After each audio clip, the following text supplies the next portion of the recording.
नमस्कार, मैं नितेश सिंह। आप सभी का इस चैनल पर स्वागत है। आशा करता हूं आप सभी लोग बहुत अच्छे होंगे, स्वस्थ होंगे और पढ़ाई भी कर रहे होंगे। तो आइए आज हम बात करने वाले हैं एनसीईआरटी क्लास 6 सामाजिक विज्ञान। और ये जो सामाजिक विज्ञान होगा या ये जो वीडियो होगा हमारा सामाजिक विज्ञान का, ये पूर्णतः हिंदी मीडियम में होगा। ठीक है, हिंदी माध्यम में होगा ये।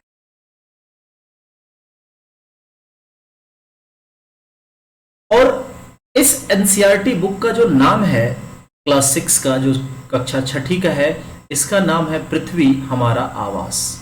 जैसा कि हम सभी लोग पृथ्वी पे रहते हैं, तो पृथ्वी एक तरह से हमारा क्या हुआ, आवास है, यानी हमारे रहने की जगह है। और इसका हम पहला पार्ट देखेंगे, यानी पहला चैप्टर देखेंगे, जिसका नाम है सौरमंडल में पृथ्वी। ठीक है, तो इस चैप्टर को हम प्रश्नों के थ्रू करने वाले हैं। एक एक प्रश्न रखेंगे हम और उसके साथ उसके एक्सप्लेनेशन को देखेंगे और इसे हम आसानी से समझते हुए चलेंगे।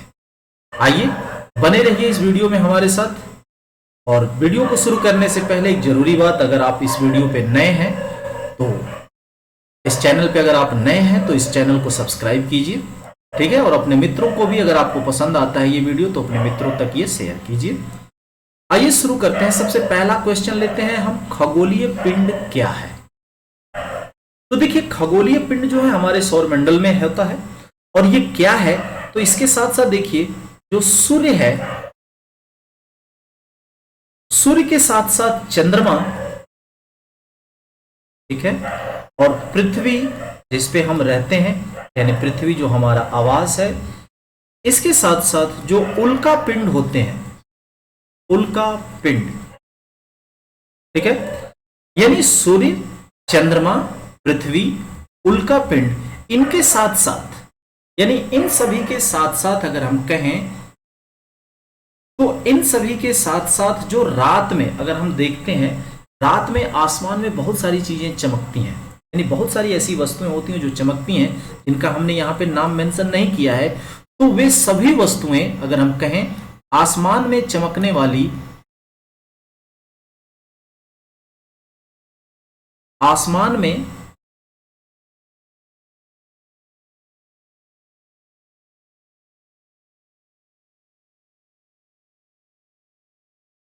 चमकने वाली सभी वस्तुएं,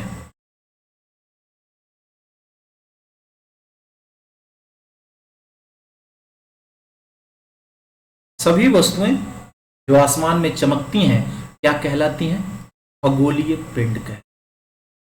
देखिए, खगोलीय पिंड अगर बात आता है, खगोलीय पिंड किसे कहते हैं या क्या है, तो हम देखेंगे सूर्य, चंद्रमा, पृथ्वी और उल्का पिंड। इसके साथ साथ आसमान में वे सभी वस्तुएं जो चमकने वाली हैं, ये सभी क्या कहलाती हैं, तो खगोलीय पिंड कहते हैं। आई होप खगोलीय पिंड क्या होता है ये चीज आपको समझ में आ गया। आइए नेक्स्ट प्रश्न पे चलते हैं, अगले प्रश्न को देखते हैं। अगर बात आता है कि किन खगोलीय पिंडों को तारा कहते हैं, यानी हम जो भी चीजें देखते हैं, हमने कहा कि जो सौरमंडल में हमारे सिस्टम में जितनी भी सारी चीजें हैं, चाहे वो सूर्य हो, पृथ्वी हो, चंद्रमा हो, है ना, उल्का पिंड हो, इसके साथ साथ हमने पिछले क्वेश्चन में देखा कि इसके साथ साथ जितनी भी वस्तुएं रात में चमकती हैं, उन सभी को हम क्या कहते हैं, खगोलीय पिंड कहते हैं। तो इन खगोलीय पिंड में से कुछ ऐसे भी पिंड हैं जिनको हम नाम देते हैं क्या, स्टार, तारा। तो ऐसे कौन से खगोलीय पिंड हैं जिनको हम तारा कहते हैं, तो देखिए, ऐसे खगोलीय पिंड जो आकार में बड़े होते हैं, आकार में बड़े होते हैं, ठीक है, इसके साथ गर्म होते हैं, ठीक है, और ये गैसों से बने होते हैं। ये किससे बने होते हैं, गैसों से निर्मित होते हैं या बने होते हैं।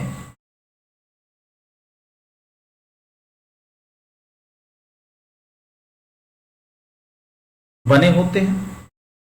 इसके साथ साथ ये हो गया इसका पहला अगर क्राइटेरिया कहें, आकार में बड़ा होना, गर्म होना और गैसों से बना होना, उन्हें हम क्या बोलेंगे, तारा। इसके साथ साथ ऐसे खगोलीय पिंड जिनके पास अपनी क्या होती है, अपनी उष्मा और प्रकाश होता है, उष्मा और प्रकाश होता है। ठीक है, और ये बड़ी मात्रा में उष्मा और प्रकाश को उत्सर्जित करते हैं। ये उष्मा और प्रकाश को क्या करते हैं, बड़ी मात्रा में उत्सर्जित करते हैं। ठीक है, बड़ी मात्रा में ये उष्मा और प्रकाश को उत्सर्जित करते हैं। ऐसे खगोलीय पिंडों को हम क्या नाम देते हैं, तारा कहते हैं। आई होप क्वेश्चन आपको क्लियर हो गया होगा। ये खगोलीय पिंड, जो जितने भी खगोलीय पिंड हैं हमारे सोलर सिस्टम में या सौरमंडल में, उनमें से तारा किसको कहेंगे, तो वैसे पिंड, वैसे खगोलीय पिंड जो आकार में बड़े हों, गर्म होते हों और ये गैसों से बने होते हैं और इनकी अपनी उष्मा और प्रकाश होता है, उन्हें हम क्या बोलते हैं। और उष्मा प्रकाश होने के साथ साथ ये बड़ी मात्रा में उष्मा और प्रकाश उत्सर्जित करते हैं। ऐसे पिंडों को हम क्या नाम देते हैं, तारा का नाम देते हैं। ठीक है, आइए अगले क्वेश्चन की ओर चलते हैं। अगर हम बात करें कि तारों के विभिन्न समूहों के द्वारा बनाई गई विविध आकृतियां क्या कहलाती, तो तारों के द्वारा एक विभिन्न आकृतियां बनाई जाती हैं, समूह मिलकर के, या 2 या 4 या 5 या 6, इस तरह से अलग अलग तारों के द्वारा मिलकर के आकृतियां बनाई गई होती हैं। उन आकृतियों को हम क्या नाम देते हैं, देखिएगा ध्यान से। खास करके रात में दिखाई देने वाली जितनी भी तारों का एक समूह होता है, जितने भी तारों का समूह होता है, उन्हें हम क्या बोलते हैं, नक्षत्र मंडल बोलते हैं। क्या बोलते हैं उन्हें हम, नक्षत्र मंडल बोलते हैं। ठीक है, ऐसे तारों का समूह जो आकृतियां बनाती हैं उन्हें हम नक्षत्र मंडल कहते हैं। आइए इसके आगे हम देखते हैं नेक्स्ट क्वेश्चन को। फिर बात आती है कि ऐसे कौन से खगोलीय पिंड हैं जिनको हम ग्रह कहते हैं या ग्रह कहा जाता है।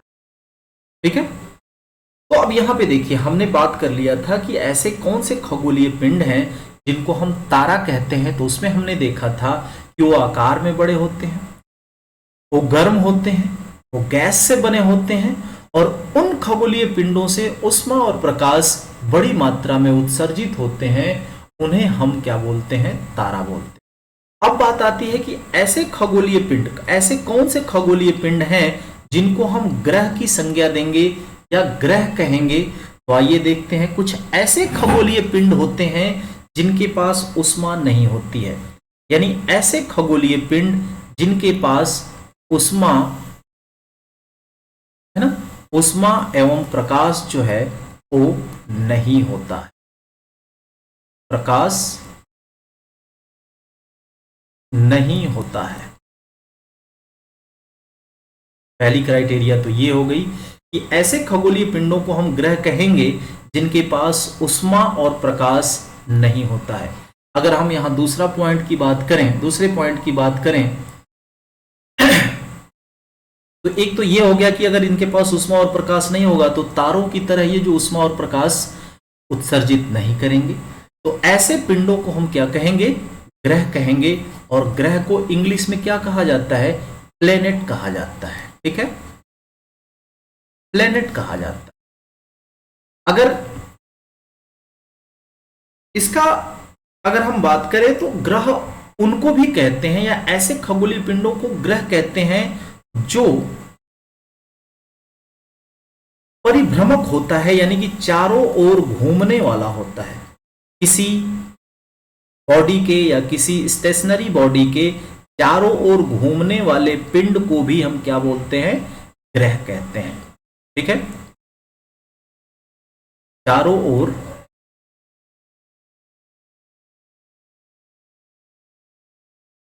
जो परिभ्रमक होते हैं उन्हें भी हम क्या कहते हैं, ग्रह कहते हैं।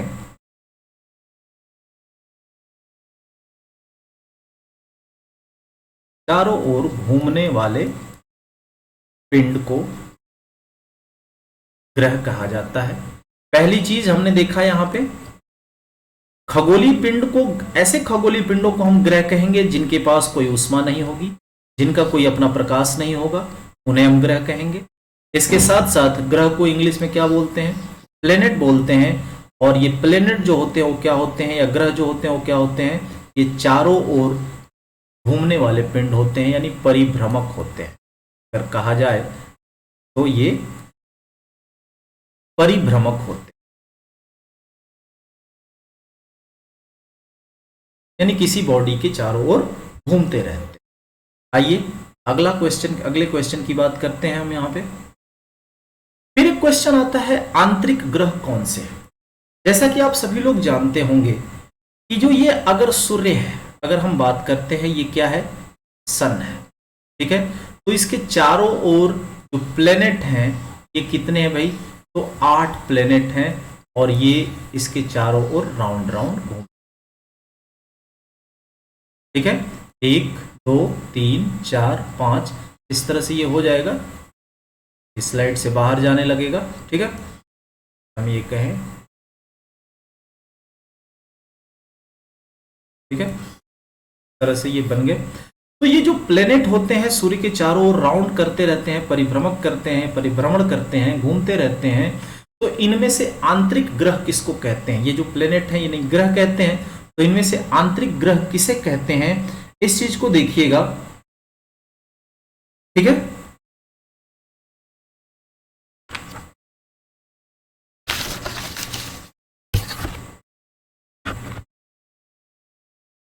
तो ऐसे ग्रह, ध्यान दीजिएगा, आंतरिक ग्रह किसे कहते हैं?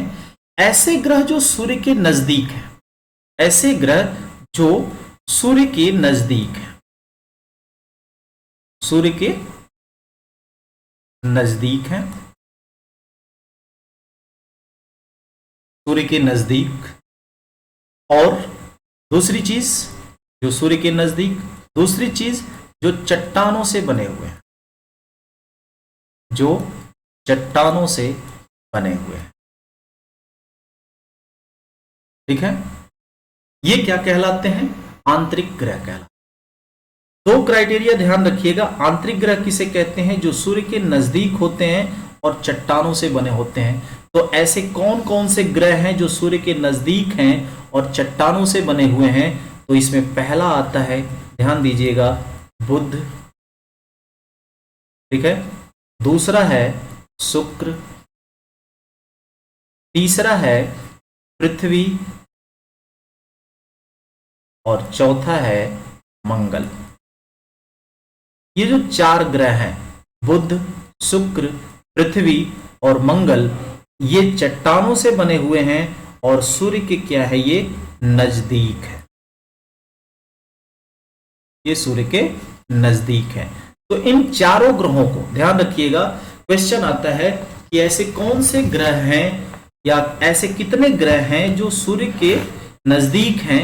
तो आप ध्यान रखना, सीरियल वाइज अगर आपको लगाना होगा तो सबसे नजदीक है बुध, फिर है शुक्र, फिर पृथ्वी, और इसके बाद कौन है? मंगल है, ठीक है। तो ये 4 ग्रह हैं जो आंतरिक ग्रह कहलाते हैं। आइए आगे बढ़ते हैं।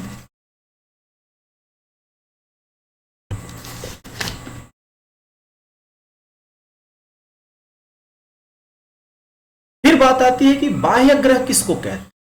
जाहिर सी बात है, हमने कहा आंतरिक ग्रह, जो 4 ऐसे ग्रह हैं जो सूर्य के नजदीक हैं और जो चट्टानों से बने हैं। तो क्वेश्चन फिर आता है कि बाह्य ग्रह किसको कहते हैं? तो यहां पे ध्यान दीजिएगा, ठीक अपोजिट क्या होगा? जो सूर्य से दूर हो, जो सूर्य से दूर हो, ठीक है। दूसरी चीज, बड़े आकार के हों,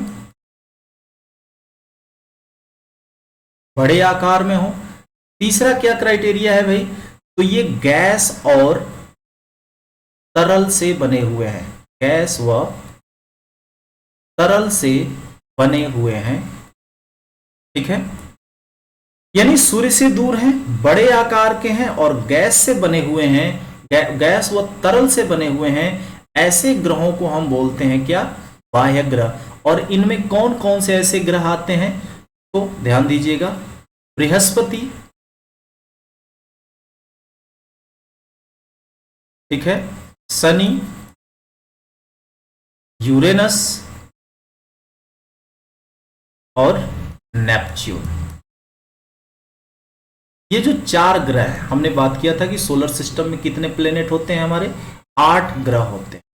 तो 8 ग्रह में से जो 4 ग्रह हमने पिछले वीडियो में पढ़ा, पिछले स्लाइड में देखा, पिछले क्वेश्चन में देखा, जो 4 ग्रह हैं वो क्या कहलाते हैं, आंतरिक कहलाते हैं, आंतरिक ग्रह कहलाते हैं। और जो 4 ग्रह है ये क्या कहलाते हैं, बाह्य ग्रह कहलाते हैं। ठीक है, आंतरिक ग्रहों में हमने देखा बुध, शुक्र, पृथ्वी और मंगल। और बाह्य ग्रह में कौन आता है, बृहस्पति, शनि, यूरेनस और नेपच्यून। याद रहेगा। सब दूसरी चीज, सूर्य से ये दूर होते हैं, बड़े आकार के होते हैं और इनका जो स्ट्रक्चर होता है वो गैस और तरल से बना होता है। ठीक है, आइए अगले क्वेश्चन की ओर चलते हैं। फिर अगला क्वेश्चन है, सौर मंडल में किन 2 ग्रहों के बीच क्षुद्र ग्रह पट्टी पाई जाती है। देखिए, क्षुद्र ग्रह पट्टी पाई जाती है। और एक अगर हम बात करें तो ये जो सौर मंडल है उसके बीच में जो ये क्षुद्र ग्रह पट्टी होती है, इसके अंदर साइड जो होता है, अगर हम कहें तो क्या होता है, आंतरिक ग्रह होते हैं। जो 4 होते हैं वो आंतरिक ग्रह कहलाते हैं।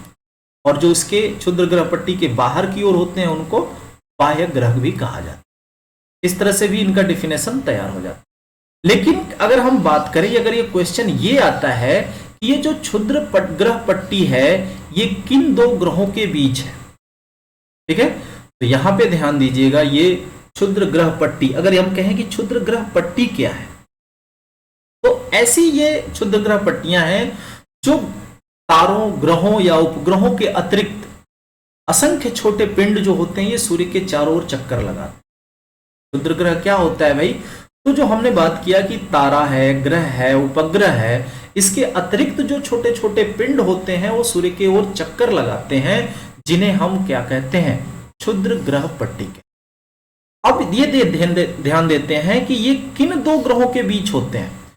ध्यान दीजिएगा, ये मंगल और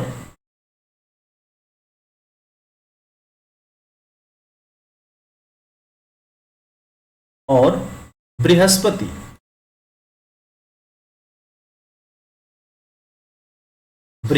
ये 2 ग्रह हैं जिनके बीच में क्या होता है, क्षुद्र ग्रह पट्टी पाई जाती। ठीक है, अगर हम यहीं पे बात कर लें, एक बार फिर से उसी चीज को रिवीजन कर लें, तो आंतरिक ग्रह जो है वो क्या है, बुध है। ठीक है, बुध, शुक्र और पृथ्वी, ये 4 जो है वो कौन है, आंतरिक है। अब यहां पे क्या है, ये है क्षुद्र ग्रह पट्टी, क्षुद्र ग्रह पट्टी, ये क्षुद्र ग्रह पट्टी है। और इसके इस साइड क्या है, बृहस्पति है ना, हमने अभी बात किया कि बाह्य ग्रह में आते हैं बृहस्पति, शनि, यूरेनस और नेपच्यून। ये जो 4 ग्रह हैं ये बाह्य ग्रह में आते हैं और ये जो 4 ग्रह हैं ये आंतरिक ग्रह में आते हैं। और इनके बीच में ही है ना, इन आंतरिक और बाह्य ग्रहों के बीच में ही क्या होता है, क्षुद्र ग्रह पट्टी होती है। ठीक है, या अगर हम सिर्फ ये पूछता है किन 2 ग्रहों के बीच, तो मंगल और बृहस्पति के बीच ये क्षुद्र ग्रह पट्टी पाई जाती। आगे के क्वेश्चन में हम देखते हैं। क्वेश्चन कह रहा है कि हमारे सौर मंडल में सूर्य से सबसे दूर कौन सा ग्रह अवस्थित है। अभी हमने बात किया, ठीक है, कि ये है क्या, सन।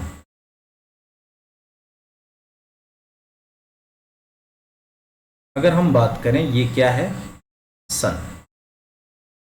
ठीक है, तो इससे सबसे नियरेस्ट कौन होता है, बुध। ठीक है, शुक्र, पृथ्वी, मंगल बृहस्पति, है ना, शनि, इसके बाद आता है क्या, यूरेनस, और लास्ट में कौन आता है, नेपच्यून। तो क्वेश्चन क्या कह रहा है, हमारे सौर मंडल में सूर्य से सबसे दूर कौन सा ग्रह अवस्थित है। तो आप अगर इस सीरियल वाइज को याद कर लेते हैं, बुध, शुक्र, पृथ्वी, मंगल, बृहस्पति, शनि, यूरेनस और नेपच्यून, ये क्या है, ये दूरी के हिसाब से ये अरेंज किए गए हैं। ये सभी ग्रह जो हैं दूरी के हिसाब से अरेंज किए। तो सबसे दूर कौन हो गया भाई, नेपच्यून, ठीक है, जिसे वरुण भी कहा जाता है। क्या कहा जाता है, वरुण भी कहा जाता है, ठीक है।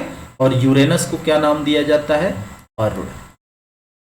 कहीं कहीं ये भी नाम आपको मिल सकता है, अरुण, वरुण। तो यूरेनस को अरुण और नेपच्यून को अरुण, ठीक है।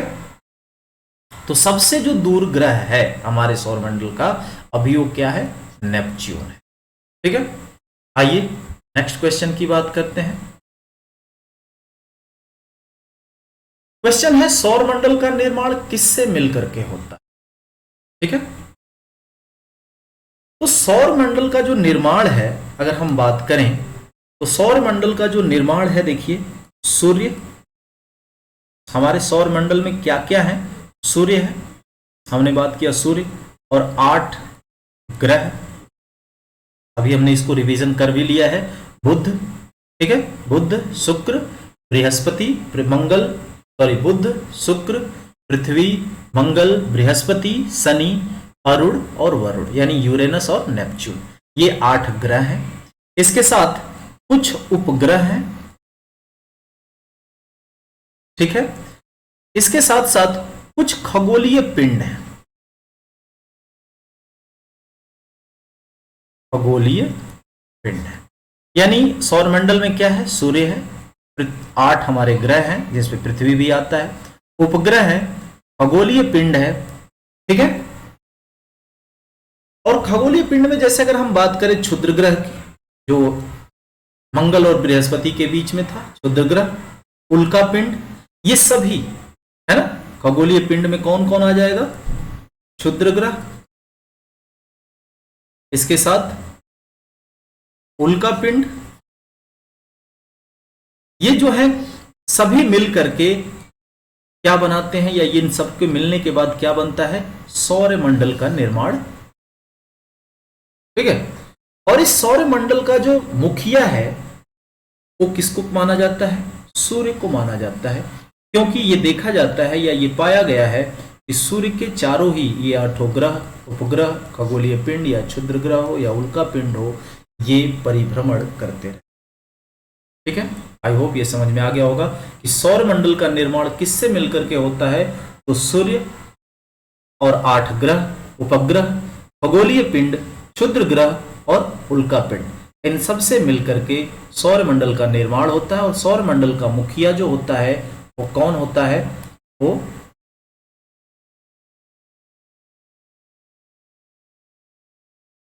सूर्य होता है, ठीक है। आइए अगले क्वेश्चन पे चलते हैं।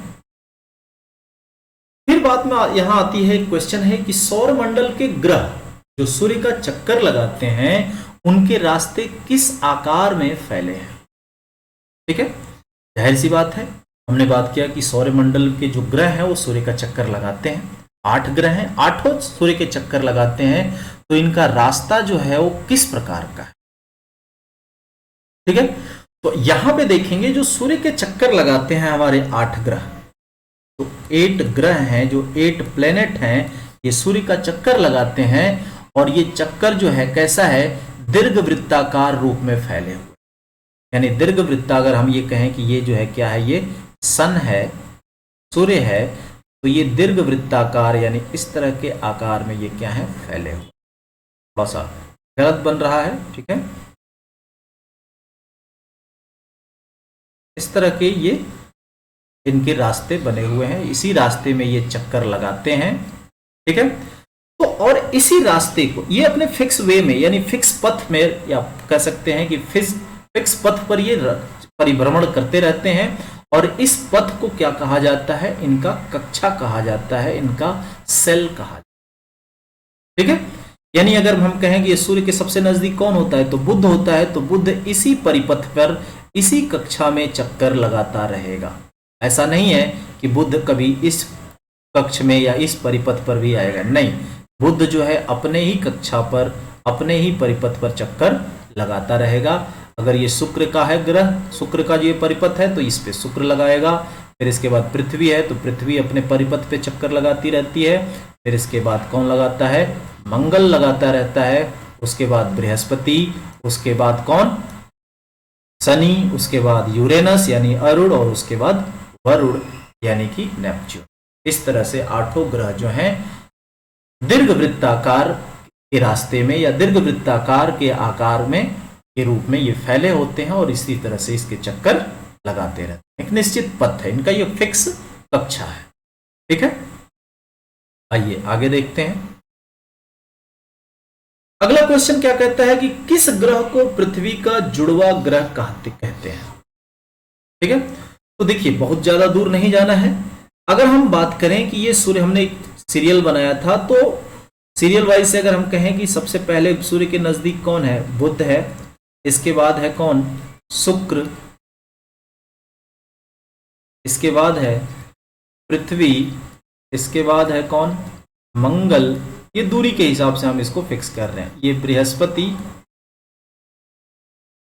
फिर है शनि, है ना, फिर अरुण जिसे हम यूरेनस कहते हैं, और वरुण जिसे हम नेपच्यून।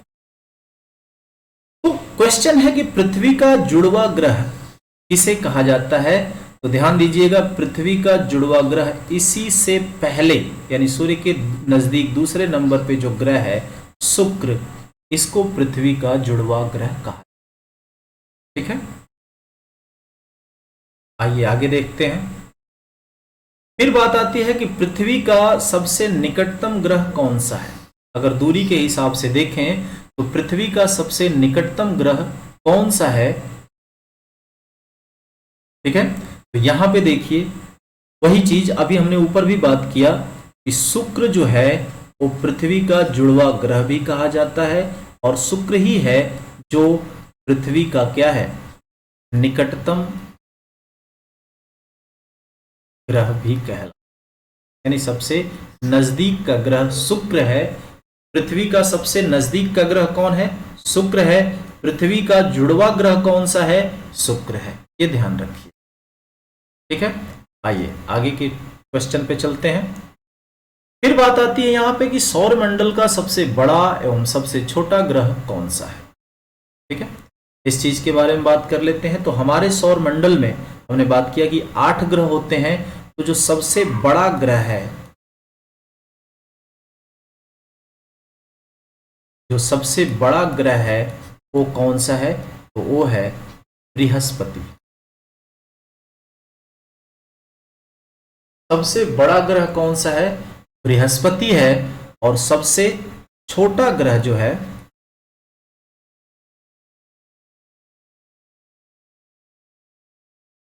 सबसे छोटा ग्रह वो कौन है? तो वो है बुध। ध्यान रखिएगा, सबसे बड़ा ग्रह बृहस्पति और सबसे छोटा ग्रह सौरमंडल का बुध है। ठीक है, आइए आगे बात करते हैं। क्वेश्चन ही यहां पे कि हमारे सौर मंडल में किन ग्रहों के पास कोई चंद्रमा यानी प्राकृतिक उपग्रह नहीं है?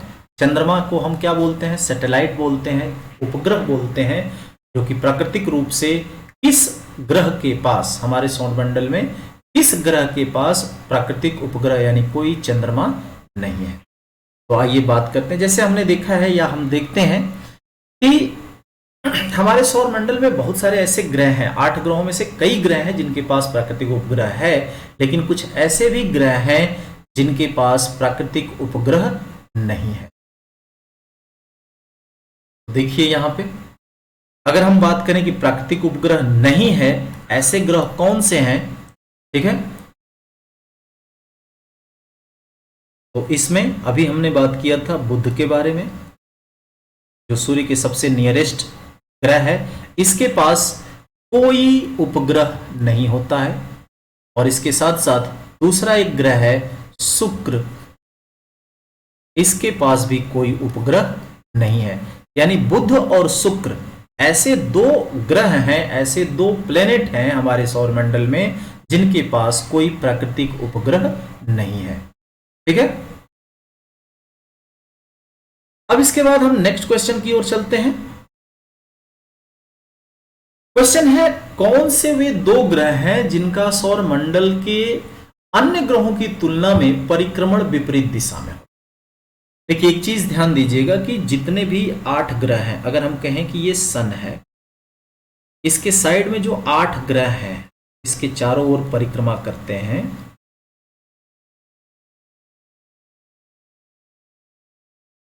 ये 8 ग्रह जो हैं ये सूर्य के चारों ओर परिक्रमा करते हैं।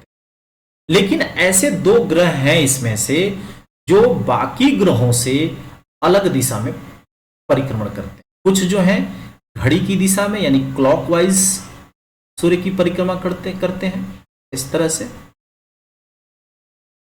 ठीक है, और कुछ ग्रह जो हैं एंटी क्लॉकवाइज इस तरह से सूर्य की परिक्रमा करते हैं। लेकिन दो ऐसे हैं, मतलब कहने का मतलब है कि 6 ग्रह जो हैं एक डायरेक्शन में सूर्य की परिक्रमा करते हैं।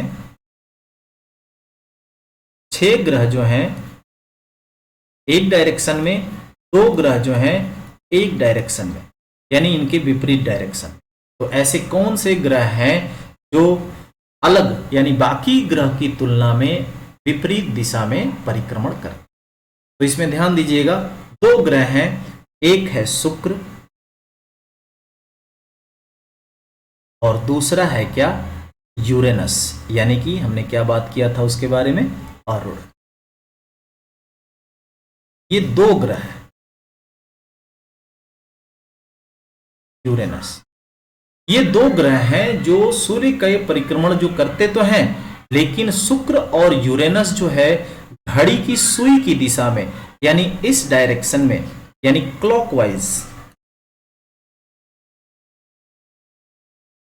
क्लॉकवाइज रोटेट करते हैं यानी घूमते हैं। ठीक है, जबकि ये जो 6 ग्रह हैं, बाकी जो 6 ग्रह हैं जैसे बुध हो गया, पृथ्वी, मंगल, बृहस्पति, शनि और नेपच्यून, ये जो है ये एंटी क्लॉकवाइज घूमते हैं। यानी 6 ग्रह जो हैं वो एंटी क्लॉकवाइज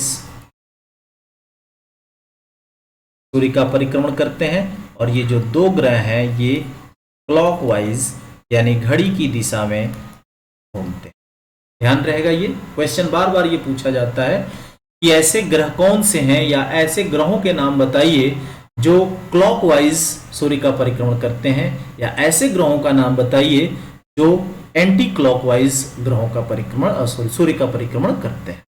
तो आपको ध्यान रहेगा 6 ग्रह हैं जो एंटी क्लॉकवाइज चलते हैं और सिर्फ 2 ग्रह हैं शुक्र और अरुण, ये जो है क्लॉकवाइज सूर्य का परिक्रमण करते हैं। आइए नेक्स्ट क्वेश्चन पे चलते हैं। क्वेश्चन यहां पे है कि भारत यानी प्राचीन भारत के खगोल शास्त्री कौन थे? ठीक है, तो सबसे पहला अगर हम बात करें कि भारत के प्राचीन खगोल शास्त्री कौन थे, तो अगर खगोल शास्त्रियों में भारत के सबसे प्राचीन का नाम आता है तो किनका नाम आता है? आर्यभट्ट जी।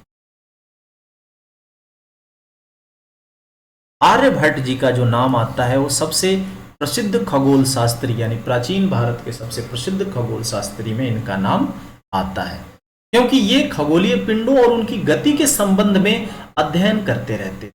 ठीक है, और खगोल शास्त्री भी उन्हीं को कहते हैं जो खगोलीय पिंडों एवं उनकी गति, उनके संबंध के बारे में या उनमें कुछ न कुछ रिसर्च करते रहते हैं, उनको खगोल शास्त्री कहते हैं। और आर्यभट्ट जो है प्राचीन भारत के प्रसिद्ध खगोल शास्त्री। आइए अगले क्वेश्चन को देखते हैं।